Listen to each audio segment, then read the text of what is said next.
Sponsored by the Dagama Group. Welcome to Rumbo Minero. Cesar, how are you? How are you, Jorge? My name is Jorge Leon Benavides. Together with Cesar Campos, we are going to develop this important program. As you know, we are already going out on platforms, not only on television and radio, but also on our digital platforms in Spanish, English, and Chinese. So the program is being internationalized, as you know, as of last week. I wanted to mention that we are going to have a very important topic. Miguel Incháustegui, former Minister of Energy and Mines, is going to talk to us about the single window. He left, as we all know, a job. He is working on it. What is going to happen with this single window that will reduce the times that are so important in the mining sector and for investors? What else do we have, Cesar? Well, we will continue, Jorge, with a special report presented by Rumbo Minero on the important coverage of the last version of Perumin, the 36th Mining Convention in the city of Arequipa. And we will have the participation in the interviews with Víctor Gobitz, President of the National Society of Mining, Petroleum and Energy, Diego Macera, who is currently Director of the Central Reserve Bank, but also Director of the Peruvian Institute of Economics, Carlos Castro, Manager of Corporate Affairs and Business Development of Las Bambas Mining Company, and finally, Luis Miguel Castilla, former Minister of Economy and Finance and also Director of the Videnza Institute. We will now bring you the most important news from the mining sector from Gabriela Chicoma.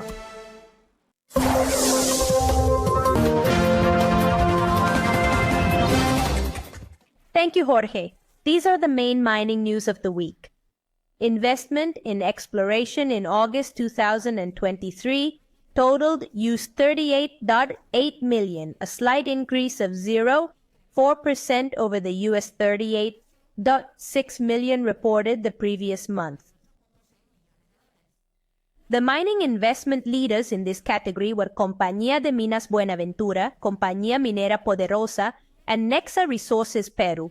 Domestic zinc production in August 2023 totaled 135,610 fine metric tons, experiencing a 6.8% growth compared to August 2022. This increase was due to the outstanding performance of the following companies: Compañía Minera Antamina S.A. plus 14.7%, Volcan Compañía Minera S.A.A. plus 8.6%, and Minera Shuxin Peru S.A. plus 71.8%. Many thanks to Gabriela Chicoma for the main mining news of the week. Well, now we meet Miguel Incháustegui. He is the former Minister of Energy and Mines. We are going to talk a little bit about the implementation of the digital single window, among other topics. Miguel, how are you? Welcome back to Rumbo Minero. Thanks for the invitation, Jorge. Miguel, tell us, in order to overcome the obstacles that hinder the development of mining in the country, the President of the Council of Ministers, Alberto Otárola, announced the implementation of the digital one-stop shop that will allow to promote the development of the mining industry in the country. Environmental certification processes. In other words, we obviously have a problem of, to put it more simply, environmental certification processes take a long time. Could you explain to us what the digital window consists of? Sometimes we are a little bit afraid when we talk about the one-stop shop, because we have already had a history of it being turned around. Everything was put into the one-stop shop, and the one-stop shop would take it back out to the different ministries, right? How could it work in a correct way? Yes, well, I think this is an initiative that was already formulated in 2019, and the success of this has to be well structured, well designed. There is an issue, as you say. It is not about receiving everything through the window and then distributing it to the institutions. It is necessary to create a system like the one CENES has now, for example, where all the environmental impact studies are entered virtually. And this is being improved. In the case of the single window, I think it is a good initiative. It is part of the initiatives that had been proposed in the Mining Sector Improvement Commission, led by Roxana Barrantes in 2020. And I believe that what we have to do here is to accelerate this, to give it a sense of urgency, because if we do not improve the paperwork, the permits, we are going to generate a situation in which more investments that should be coming to Peru will not come to Peru.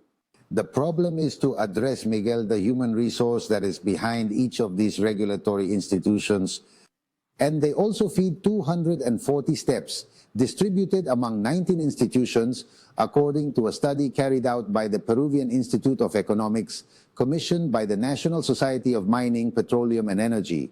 In any case, given that you have had public experience, how should this human resource be managed so that it has a homogenized vision of how to grant these permits in a single window?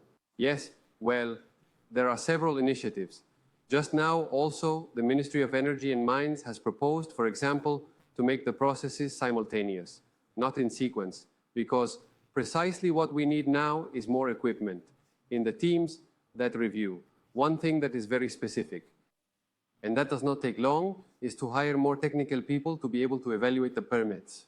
But I believe that all of this also has to do with the fact that we need to build a purpose, a sense of meaning for mining in Peru. And here I would like to go back to what was done with RIME, which built the vision for 2030.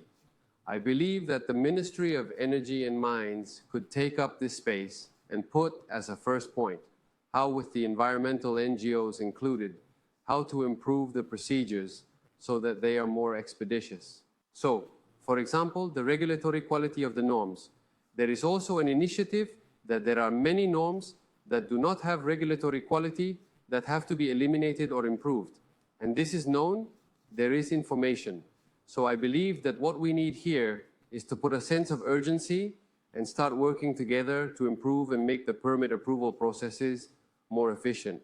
When you talk about investments, there is also the image of what is said politically, isn't there? We recently heard Minister Oscar Vera Gargurevich say that Tia Maria, for example, is the project that should come now because we cannot stay with Quellaveco, otherwise we will not be able to maintain the numbers we have projected. To say that it is very important, that it is going to provide jobs, that it is going to provide investment. And on the other hand, the President of the Council of Ministers, Otárola, comes and says it is not on the agenda. Then it has been ratified and has tried to change, but they are. It seems that politicians sometimes do not understand the weight of their words in mining. We have always said, haven't we? Those of us who are in the sector, we would like mining to be apolitical, right? Water, yes. Gold, no. That is to say that it should be really political, because these details make that efforts, such as the one made by Otárola himself in the PDAC, going to the PDAC for the first time a prime minister in the PDAC, sometimes they are erased a little bit with these comments that bounce around a lot, right? It's kind of not on the agenda, isn't it? Yes, I believe that what is happening here is that we are facing a weak national government and therefore have, in my opinion, mistakenly decided not to put it on the agenda when it should be put on the agenda, the Tia Maria project, but not to impose it, because now in the world and in Peru, no project can be imposed. What has to be done is to generate a space for dialogue and reflect on how the project should be carried out. I believe that here, for me, the clear example is Quellaveco.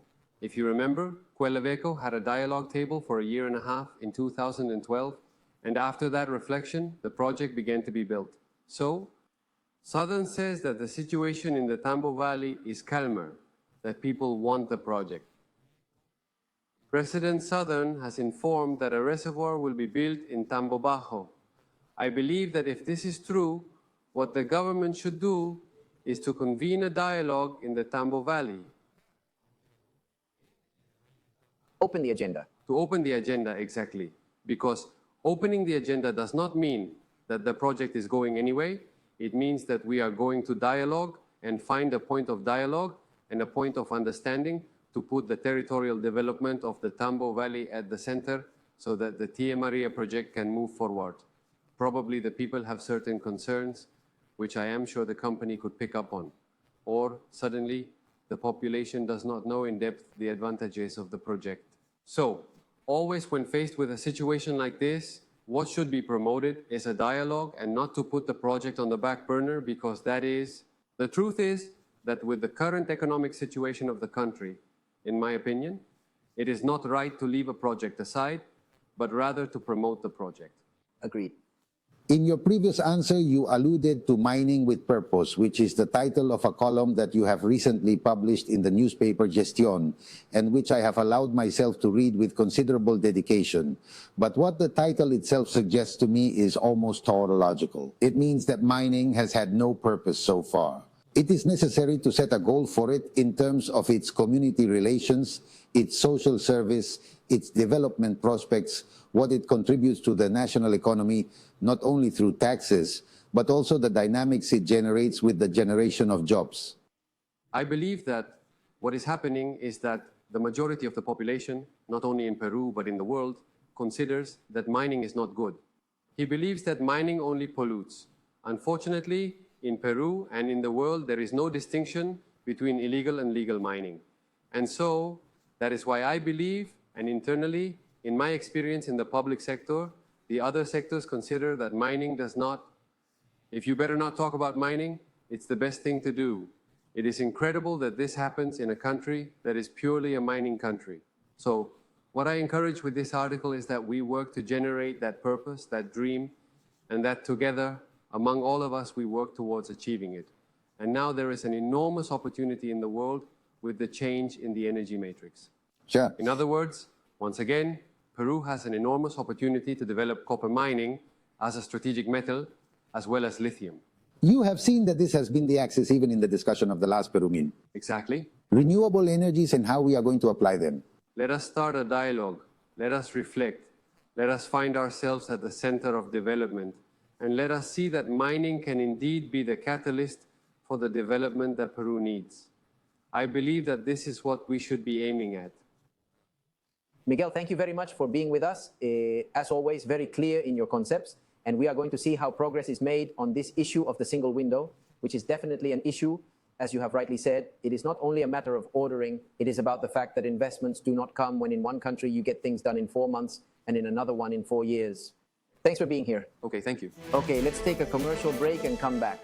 The Degama Group launches the new international multi-platform Rumbo Minero America Mining, aimed at mining suppliers and mining company executives in Peru and throughout the Americas. It announces in the leading magazine, Rumbo Minero, its best business tool in the mining sector. More information at www.rumbominero.com. Now, in our International American Mining block, as always, we have the pleasure of linking up with our friend José Gonzales, who, as you know, is the international editor of Rumbo Minero magazine on Wall Street, New York. Giving Jose the warmest welcome, as always, I ask him the first question, which is of current interest and very topical, given the tensions in the Middle East with the imminent and already advanced operation being carried out by the Israeli army in the Gaza Strip. However, the markets have remained relatively stable. That is, both fixed income and equity markets. And yet the scenario has not yet generated a convulsion, at least not in the impact on the price of some metals. How can we explain this reaction, Jose? Bloomberg market analyst John Authers points out that while the conflict dominates the conversation throughout the West and seems to be reviving a hatred that was expected to be dead, the capital markets seem almost indifferent to it. As the week began in New York, 5 days of negotiations had passed between the United States, Israel, Egypt, Jordan, Saudi Arabia, Bahrain, and the United Arab Emirates to react to Iran's attack. The yield on 10-year U.S. Treasury bonds was only 10 basis points lower, down 4.7% from the day before the attacks, while the dollar had gained 0.1%. The S&P 500, the broadest index of stocks, had risen by 1.6%, contrary to what would be expected after a geopolitical shock, Authors notes. Volatility was in effect in gold, which is up nearly 5% in the wake of the attacks, and Brent crude, which is up just under 7%, with copper remaining unchanged but still depressed based on historical quotes for the year. The outlook, Authors stresses, is one of calm, particularly in relation to the explosion of excitement and anger around the world. The Bloomberg analyst points out that the scenario is one of return risk measurement, which is making market operators, with the consensus of the same, leaning towards a de-escalation of tensions in search of constructive exits, and perhaps because a maximalist scenario would be a very pessimistic forecast for the financial markets. According to Jamie Dimon, JP Morgan's CEO, on the quarter's earnings call, the war in Ukraine, compounded by last week's attacks on Israel, may have far-reaching impacts on energy and food markets, global trade, and geopolitical relations. This may be the most dangerous time the world has seen in decades, Dimon said. Jose, on the other hand, last week in Morocco, the autumn meetings between the delegates of the International Monetary Fund and the World Bank concluded, where they dealt precisely with emerging markets, including Peru. What were the main conclusions? Thus, according to BCP Securities, the International Monetary Fund, in its financial stability report published at the annual meetings with the World Bank in Marrakesh, highlighted the potential vulnerabilities of currencies in emerging markets, especially as some of them begin the transition to more expansionary monetary policies. In other words, they are beginning to reduce interest rates that had been rising faster and higher than interest rates in developed markets. The report notes, according to BCP, that the strong performance of such currencies has been driven by high interest rate differentials and low market volatility, even though several emerging markets have reached a zenith in their tightening cycle amid real rates hovering around historical peaks, suggesting potentially turbulent conditions ahead. The IMF, says BCP, advocates judicious management of the next easing cycle, noting the potential spillover effects should advanced economies maintain high interest rates for an extended period of time. The IMF draws attention to the difficulties of low-income nations which face the repercussions of higher borrowing costs and hard currency debt servicing challenges, accentuated by possible interest rate hikes in the United States and Europe. A pleasure. Many thanks to Jose Gonzales, as always, from Wall Street, New York. And as you know, Jose Gonzales explains a series of things about the international panorama, which you will see reflected in the magazine Rumbo Minero. Jose Gonzales is an international editor, but you will also find much more information. The only thing you have to do is to access directly to the web page, www.rumbominero.com, so that you can read absolutely everything you hear also in this program that we broadcast through different signals. Moment to present the segment of the Institute of Mining Engineers of Peru.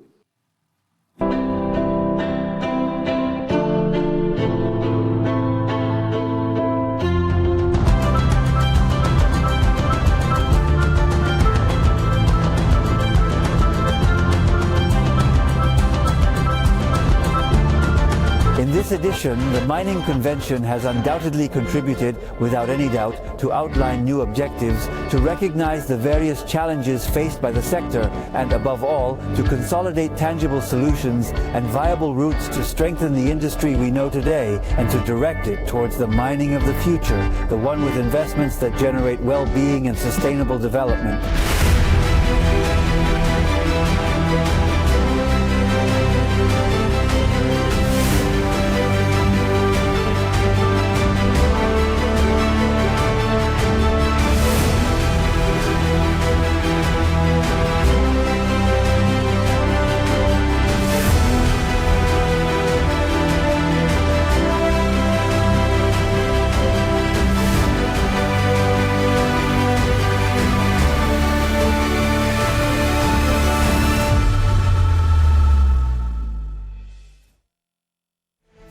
Well, as we have announced, we are now going to present the second part of the Perumin 36 special.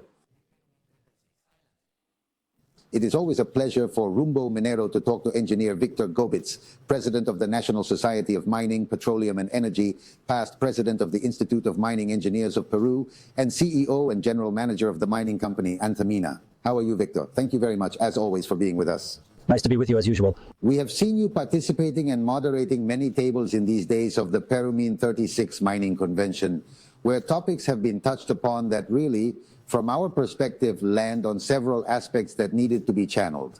such as, for example, betting definitively on sustainable development, focusing on the issue of critical minerals, which will always be important in the coming decades, and finally, working on involvement with the public sector, which has to make very important decisions, one of which was announced by the President of the Miners' Council, Alberto Otarola, which is to establish the single window, which hopefully does not mean that only through a single channel there are 19 entities, at least, that intervene and that continue to delay this. How do you see, in any case, this landing? What do we think of this very important issue? Thank you for your question. The issue expressed by the Minister, I had the opportunity to talk to him and to the Minister of the Environment. It is perhaps clearer to me. What is intended to be presented on October 2 as a supreme decree is that SENAS will be, yes, the window in which all the documents are planned, and that according to the mining project, or the project in general, because it is also applicable to any public investment, at that time it will be seen which other state agencies should give their opinion on it. And all those that are going to be opinions, which as you rightly say can be up to 19 in total, all of them are going to have to define an expert who is going to have to be assigned to work with SENAS. And in this way it is a single window, and it is a single table in which the state is represented by SENAS and by all the authorities with opinions. Ensuring that deadlines are met, which is the most important thing. In this way, in a joint round table, all the opinions or points of view of the state will be integrated, and the processes will be shorter, there will be no repetitive questions, and the project will be approached in a correct manner. And at the same time, if there is any discrepancy, the person administered in this term, the one who wants to make the investment, will be invited to this joint table to be able to clarify the observations and speed up the process. Victor, as always, we are very grateful for your collaboration with Rumbo Minero, and we hope to have you in a future opportunity to follow up on this theme. I reiterate, so rich that Perumin 36 Mining Convention has had, which we hope can be materialized in many aspects. Thanks for the opportunity, Cesar. Definitely. Victor Gobitz, President of the National Society of Mining, Petroleum and Energy, CEO of Antamina, was with us. We continue. We are pleased to introduce Diego Macera, Director of the Peruvian Institute of Economics, IPE, with whom we have talked many times about the difficult economic outlook facing our country, and in particular, also the mining industry.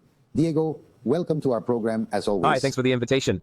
Today, in these days, Prime Minister Alberto Otarola has already announced the creation or formalization of the single window, which in some way, some believe, could suddenly alleviate all that paperwork. How do you see this issue? Hopefully, a one-stop shop that effectively functions as a one-stop shop. That makes a lot of sense. That makes a lot of sense. Use tramite. In foreign trade, for example, this applies. For example, Of course. what you cannot have is a one-stop shop where, of course, I go, this is my one-stop shop. But then this one-stop shop receives my document, turns it over, and distributes it again to the same people, to the same entities that were supposed to distribute it to me. What kind of one-stop shop is that? They just think they think differently. There is no agreement on deciding this delay and asking for an opinion from someone who already expressed their views. It doesn't make sense.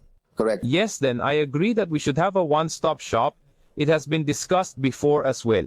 It is not the first time this issue has come up, but if we do it, we have to have one that works well.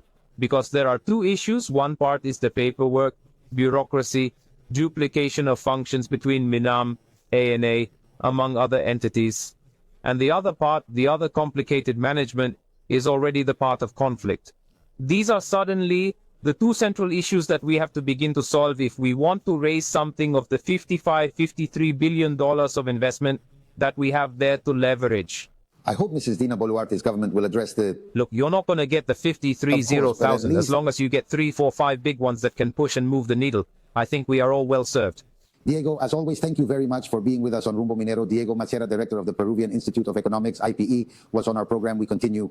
Carlos Castro, Manager of Corporate Affairs and Business Development of Las Bambas, is with us, as always, in a very great deference to Rumbo Minero. Thank you, Carlos. You participated in a roundtable that I thought was great, in which the issue of illegal mining and informal mining was addressed.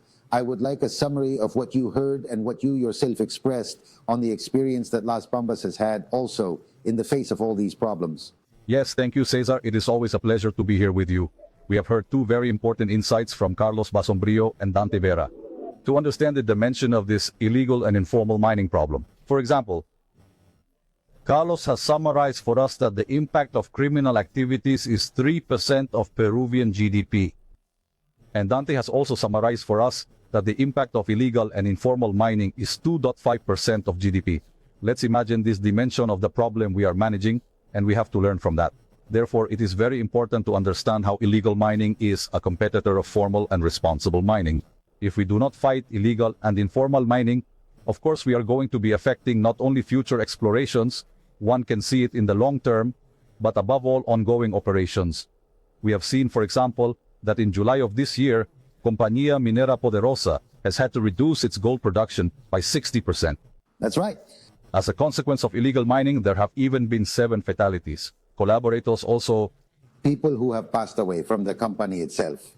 Unfortunately, it's a very close problem. Finally, Carlos, the Prime Minister, President of the Council of Ministers, Alberto Otárola, pointed out and emphasized that during the term of President Dina Boluarte's government, there is at least tranquility and peace in mining units, such as Las Bambas, which have had a series of conflicts. Is this so? Do you corroborate it? Are you in a healthy coexistence with your communal environment?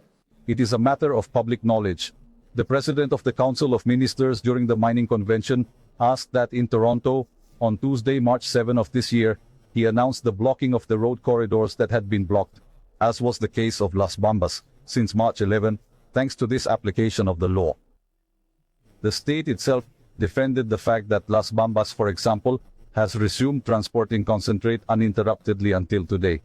It was important to understand that what the companies needed was basically for the law to be applied equally to all and for the state to defend, let us say, this condition of legal security so that mining operations can work more normally. Congratulations. And it is also good news for the whole of Peru. Thank you very much, Carlos, for this deference. For Rumbo Minero, it was Carlos Castro, Manager of Corporate Affairs and Business and Development. Hey, Luis Miguel, how are you? Thanks a lot for your attention. Thanks for the invite. There are many economic issues that have been dealt with and discussed, and of course we have also talked with some of your colleagues. But I know that you have been particularly struck by a statement made by the President of the Council of Ministers, Alberto Otárola, to the effect that Tia Maria still seems to have to wait a while longer. Then, Oscar Vera Gargurevich, Minister of Energy and Mines, some time ago had raised the expectation that they were about to start the project. What is your impression of all this?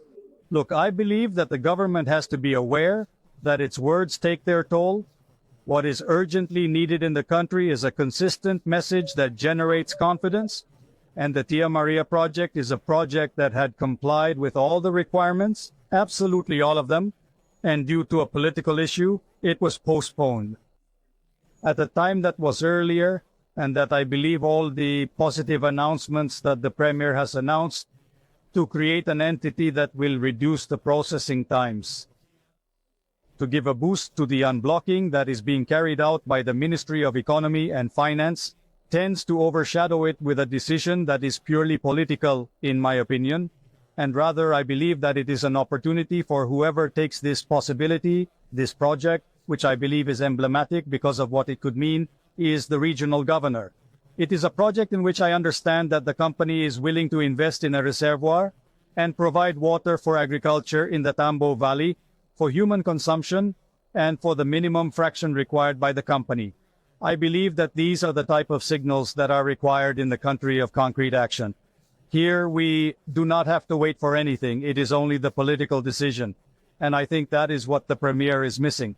I do not understand why this is happening, but I believe that this does not do a favor to the reactivation of the country that the mining sector certainly needs, which we see is full of businessmen, not only miners, but also those who provide services to the mining industry, suppliers. And this dynamizes the economy of the South. It was a very complicated time for the country. As always, thank you very much for your deference to Rumbo Minero, Luis Miguel. Nice to meet you. Luis Miguel Castilla, former Minister of Economy and Finance, Director of Videncia Instituto, was with us from Cherohuli, Perumin 36th Mining Convention. Well, very interesting interviews, Cesar. Yes, of course, with the doubts that Diego Macera and Castilla, both economists, had regarding the usefulness and practicality of the single window, an issue that is already being the object of some observations. It is necessary that the Ministry of Energy and Mines ratifies that this will shorten deadlines and, above all, it will avoid the enormous permitting which we have been fighting for a long time. Thus, these are proposals from the private sector, and the ball is in the court of the Ministry of Energy and Mines. We always have to take them and improve them. We are going to a commercial break and we will come back with more.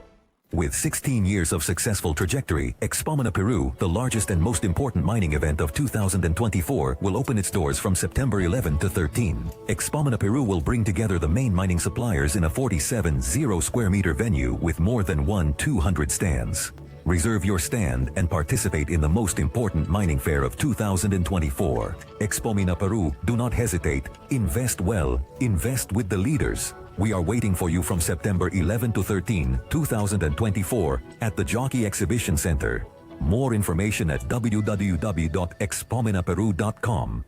Well, next we are going to listen to the block of mining suppliers, the strategic allies, thanks to Rumbo Minero magazine. In Rumbo Minero TV, we are now going to the block of suppliers of the mining sector. And in our first interview of the suppliers block, we are pleased to introduce Paulo Cesar Mogrovejo. He is the commercial manager of S y Z Cominsa, and we welcome him warmly. We asked him directly how many years he has been working with the mining sector and what is the portfolio of products and services provided by his company. Very good morning, and first of all, thank you for the interview. Let's see. With respect to the consultation, we as SMZ Cominsa, we are a Peruvian company that started in 1993. And well, in 1999, within all the products we started to commercialize, we had the distribution of a company like Schneider Electric, in which we were able to cement our growth and our presence in the mining sector, right? Within the product portfolios that we offer, we have two areas. One is the commercial area and the other is the engineering area. In the commercial area, we work a lot on the sale of electrical material, which is the consultative sale. We talk about electrical cables and lighting, instrumentation, day-to-day equipment that is a replacement for the mining operation, but we also talk about the engineering area where we offer solutions oriented above all to the issue of continuity of service for production as well as energy efficiency. We can provide solutions in the area of panels, transformation cells, energy management systems to be able to operate or to be able to measure or control energy consumption, which is a very important factor in the issue of prices. That is a bit the area to which we are dedicated as a company. Excellent, excellent, Paulo Cesar. Let me ask you next, what is the business objective that you have set for the remainder of 2023, and how have you been evolving in the technological aspect, the innovations for both services and products? Well, yes, this year has been quite challenging. We all know the results. For this year, for the rest of the quarter, it is definitely important for us to be able to materialize those opportunities that we have detected during the course of the year. As a commercial activity, this year we decided to participate in MinPro, okay? A little bit in order to strengthen our presence in the mining sector. And also for 2024, we have also decided to participate in Expomina in the Jockey. The purpose of all these activities is to continue promoting S y Z Cominsa as an actor in the mining market. And well, the idea is that in any case, we continue to grow in this activity. Very well. Paulo Cesar, finally and briefly, please, how is the work that you develop in a very important aspect, which is the post-sale, that is to say, customer follow-up? Yes. Well, it is, as you said, it is a very important activity for us, not only to finish with the sale of a product, of a service, but to be always at the side of the consumer, in this case, the customer, right? We have an area, for example, an area of customer service assistance in which we see, for example, the issue of warranties. We have an area with specialized engineers to answer users' queries. We also have an engineering area, as I mentioned, to listen to their needs, and we can propose solutions. We really try to cover all the possible needs of our customers, don't we? Apart from that, we also make visit routines or mining routes. We have a whole programmed activity in order to be able to cement a little bit the development of our company within the mining activity. Very good, Paulo Cesar. Many congratulations indeed for all this work that your company develops. Let's hope to have you in the next opportunity. Anyway, thank you very much for the interview. Paulo Cesar Mogrovejo, Commercial Manager of S y Z Cominsa, was with us. Let's go immediately to the Mining Labor Exchange. Join us to be the talent that Peru needs. The COFIT Talent Program provides you with comprehensive training in technical issues of development banking, soft skills, and digital transformation. In addition, you will receive employability tools that will allow you to join the labor market quickly. Requirements: university students in the 9th and 10th cycle or recently entered 2023-1, present proof of academic sufficiency granted by your university, intermediate and advanced Excel skills, desirable knowledge in Power BI, students and graduates of economics, administration, accounting, industrial engineering, systems engineering, economic engineering, communications, international business, law or related, belonging to the 3rd, 5th, or 10th superior. Go to www.ksrmediaglobal.com and apply by clicking on Candidates KSR Talent Script COFIT Script. In the second interview of this segment of Suppliers in Rumbo Minero, we are pleased to introduce Alessandra Dentone. She is the commercial manager of the renowned firm Solgas, giving Alessandra the warmest welcome. We asked her directly how many years Solgas has been working in the mining sector and what is the portfolio of products and services that the company is providing. How are you, Alessandra? How are you? How are you? Well, we have been present for many years, especially in the mining sector, in the area that includes everything related to heating and kitchens. However, now we will also have solutions to optimize energy costs at the level of all production processes through products such as energy audits and electricity self-generation services that can be carried out in hybrid or even 100% solar, and that will allow savings for this industry of about 45% versus diesel. Currently in Peru, diesel consumption is quite high for self-generation, and the idea is that our solutions not only allow savings for these customers and this market, but also allow them a significant reduction in all their CO2 emissions and create a more important sustainability for the environment.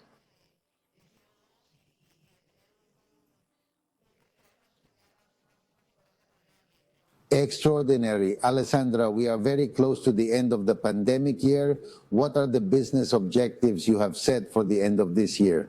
And we also took the opportunity to ask you about technological innovations, since in your first answer, some of this is evidently also happening in the performance, the development of Solgas. Yes, in reality, it is a complicated year with important challenges due to the El Niño phenomenon, which has been affecting the economy of several sectors. We are obviously betting on innovation to offer an increasingly complete package of solutions. And in that sense, at Perumin, at the last Perumin, we showed the new developments we have had, which basically include a new premium LPG, which improves the performance of the product by up to 20%. We also have a product called dual diesel fuel, which allows truck engines to work simultaneously with diesel and LPG, and also the issue of electric self-generation, which uses a mix of 100% renewable energy, such as solar energy, together with LPG, and will also help reduce diesel consumption and generate savings for customers. And finally, Alessandra, we asked you about a very important aspect in the whole commercial cycle, obviously in a company of the size that Solgas has. How do you develop the customer follow-up, the after-sales aspect? Yes, look, for us, the issue of post-sales and follow-up is extremely important. We have a triple ISO certification for quality, environmental management and safety, and an IOM certification, which is basically operational excellence. And this ensures that our processes and operations, both pre-sale and post-sale, comply with global standards. All our services have a very careful maintenance plan, a very strict regulatory follow-up in order to ensure the operational continuity of our customers. Our commercial advisors obviously are always available to solve any doubt or any inconvenience they may have, and it is part of the value solution we deliver. Congratulations, Alessandra, really for the wonderful work you are doing, and we will not miss the opportunity to talk again. Thank you very much. Thank you very much. Alessandra Dentone, Commercial Manager of Solgas, was with us. I would like to take a brief minute to announce that this Thursday, 26th at 7:30 p.m. at the Cultural Center of the Pontificia Universidad Católica, the book we are showing you, Peru-China, History, Present and Future, will be presented. It is a book edited by the Mining, Environment and Development Research Center, SAIMADI, directed by Carlos Santa Cruz, renowned CEO of Newmont. This book offers an independent and constructive look at the relationship between Peru and China from the massive arrival of migrants in the second half of the 19th century to the present day. As you already know, this Thursday, October 26, I will have the pleasure on behalf of Rumbo Minero to present it together with the former Vice President of the Republic, former Minister of Economy and Finance, and also former Minister of Foreign Trade and Tourism, Dr. Mercedes Arauz, now a Senior Professor of Economics at the University of the Pacific, and the renowned historian Miguel Incháustegui. We will be waiting for you this Thursday, 7:30 p.m. at the Cultural Center of the Catholic University. A break and we will continue. With 16 years of successful trajectory, Expomina Peru, the largest and most important mining event of 2024, will open its doors from September 11 to 13. Expomina Peru will bring together the main mining suppliers in a 47 0-square-meter venue with more than 200 stands. Reserve your stand and participate in the most important mining fair of 2024, Expomina Peru. Do not hesitate any longer. Invest well. Invest with the leaders. We are waiting for you from September 11 to 13, 2024 at the Jockey Exhibition Center. More information at www.expominaperu.com. Well, having already finished with great success the Perumin 36, in 2024 comes our fair Expomina 2024. Expomina 2024, the big mining event that is going to be held here in Peru, Lima, Peru. Of course, it will be on September 11, 12, and 13 at the Jockey Convention Center. You already have all the information at www.expominaperu.com. On behalf of Jorge Leon Benavides and Cesar Campos, thank you very much for being with us. Don't forget, in a few minutes, we are coming with the Peru Construye program to see construction and infrastructure. Thank you very much.